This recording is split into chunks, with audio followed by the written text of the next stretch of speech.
ಆನಂದ ಶಯನ ಅನಂತನ ನಯನ ನೋಡುವ ನಿಮ್ಮ ನಳಿನ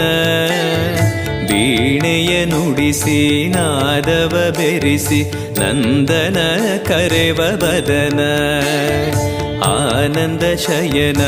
ಅನಂತನ ನಯನ ನೋಡುವ ನಿಮ್ಮ ನಳಿನ ವೀಣೆಯ ನುಡಿಸಿ ನಾದವ ಬೆರೆಸಿ ನಂದನ ಕರೆವ ವದನ ಭಾಗ್ಯವಿದು ಗುರು ಭಾಗ್ಯವಿದು ಮಧುರಾಪತಿಯನ್ನ ನಟನ